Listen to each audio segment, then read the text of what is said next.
Stop. Forget time for a moment. Look at the sky. The same stars you see tonight were once watched by people thousands of years ago. But they were different. When they looked up, they didn't just see stars, they saw signs, traces that told them we came from somewhere else. We are taught that human history rises steadily, from caves to tools, from tribes to empires. Yet that line breaks suddenly in the ancient lands of Mesopotamia, because here, humanity made its first great leap. No long preparation, no gradual progress. In just a few centuries, a civilization appeared that seemed to already know everything. The Sumerians, they invented writing, they built cities, they measured the heavens, they wrote laws, they defined civilization itself. But one question remains: where did all that knowledge come from? If humanity truly advanced step by step, how did the Sumerians appear so ready? They never said, "We created it." Their tablets tell a stranger story, of knowledge given from the sky. Tonight, we'll explore that story, scientifically, historically, and mythologically, without claiming any single truth, but by opening every possible door. Because maybe the Sumerians were not the beginning of history, but the echo of something forgotten. If everything started earlier than we think, perhaps what we call history is just the last chapter of a much older tale. For historians, humanity usually moves slowly, one small discovery at a time. But sometimes, the river of time becomes a waterfall. Around 4000 BCE, between the Tigris and Euphrates rivers, in the fertile but harsh plains of Mesopotamia, a civilization was born, the Sumerians. They leapt from primitive villages to organized cities with no clear transition period. They planned streets, built irrigation canals, created trade routes, invented writing, developed mathematics, medicine, astronomy, and law, all in the same era. It was as if someone pulled open a curtain and the light of civilization suddenly flooded the earth. How could so much appear in so little time?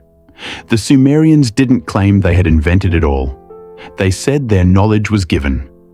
Their writings describe gods descending from the heavens, teaching humanity the arts of life, culture, wisdom, and order. To them, civilization was not an invention, but an inheritance. They saw themselves not as the owners of wisdom, but its carriers. Perhaps the rise of the Sumerians wasn't a beginning, but a remembering. The Sumerians wrote not on stone, but on clay, and that clay still speaks today. Archaeologists have unearthed over 500,000 Sumerian tablets, records of trade, law, and worldview. Some of them tell of gods who descended from the sky to teach humans the secrets of civilization. They called these beings Anunnaki, literally, those who came down from heaven. The Anunnaki taught writing, agriculture, astronomy, built the first cities, and then returned to the heavens. Sound familiar? Gods descending, teaching, disappearing. The same story would later echo in Egypt, Greece, the Maya world, even in sacred texts. But Sumerian accounts stand out for their detail. Names, family lines, cities, hierarchies, as if they were recording history, not mythology. Some see these tales as symbolic allegory. Others wonder if they preserve a distorted memory of real events. Yet one question lingers. Why does humanity's story always begin with beings from the sky? Maybe these myths preserve our oldest memory, that something came from above, and one day might return. But science deals with evidence, and myth speaks in symbols.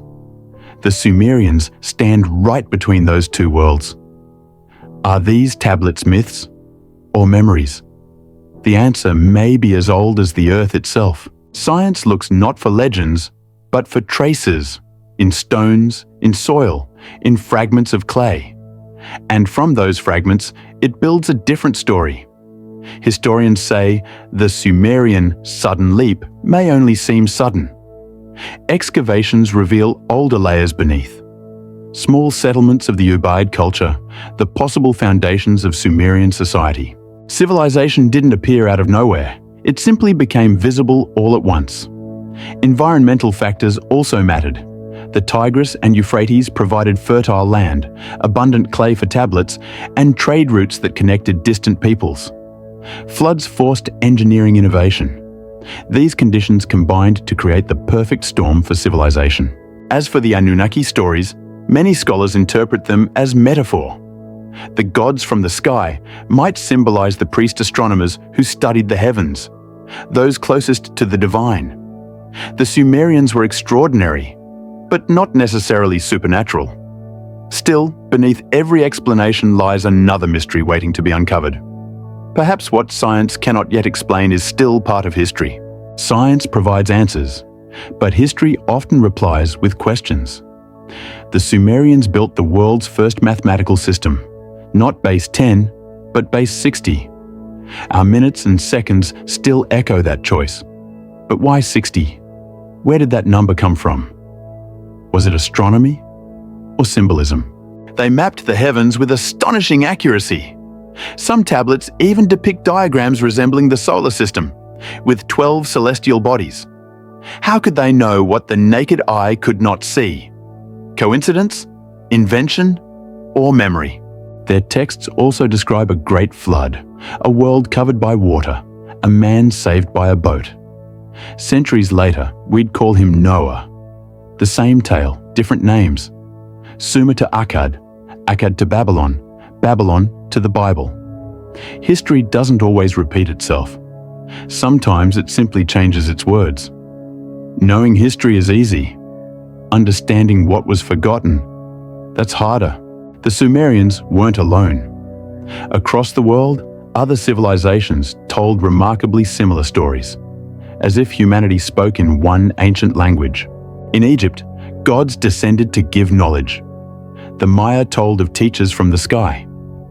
In India, ancient texts described Vimanas, flying chariots of light. In Greece, the gods of Olympus brought laws, music, and mathematics to humankind.